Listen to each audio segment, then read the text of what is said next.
Ladies and gentlemen, if I can have your attention, we're going to get ready for the toast. I did not. Ashely, as my best friend since junior high, we've shared some really good times. From climbing out hotel windows at our Washington, D.C. trip, to getting lost in Vincennes on our way home from Indianapolis, to me being in your wedding now. I wish you and Justin all the happiness, and I love you both, and congratulations.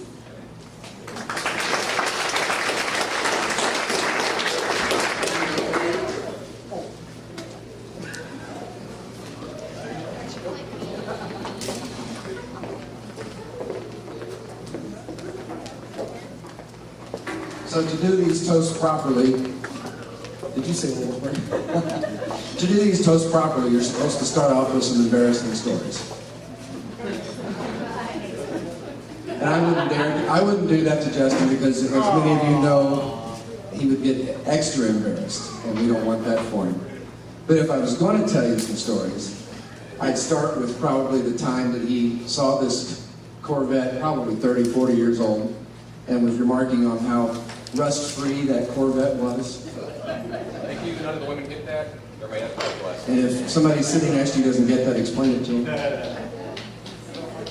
They're all fiberglass, they don't glass. I might mention when we pulled the engine out of his S10 pickup truck to change the clutch. We did that. We put the engine back in the truck and realized that he had forgotten to tighten the bolts on the clutch. So we had to pull the engine out of the truck again and tighten the bolts and put it back in. We got real good at it.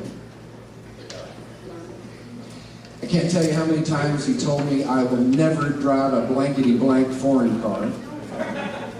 And today he pulls in a BMW.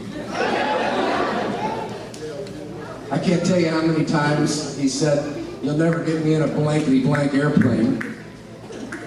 When does the flight leave tomorrow? But I wouldn't tell you those things, because if I did, then he'd probably tell you about the time that I tried to pick him up and hurt my back. Or he might tell you about the time we played basketball, a bunch of us, and I ended up hurting my knee. So I wouldn't want that to happen. And then one of these things is supposed to finish with kind of the mushy part. I moved on to 5th Street in 2004, and met a little snot nose here. And over the years, we've gotten involved in a lot of projects, made a lot of junkyard runs, done a lot of things together. Some of the time I looked on him as pretty much a brother to me. Most of the rest of the time, all of the rest of the time, and that was most of the time, I looked at him as a son to me. But certainly all of the time, I was proud to call him friend.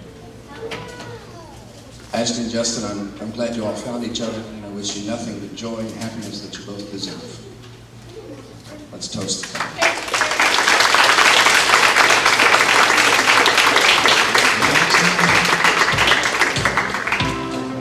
Take me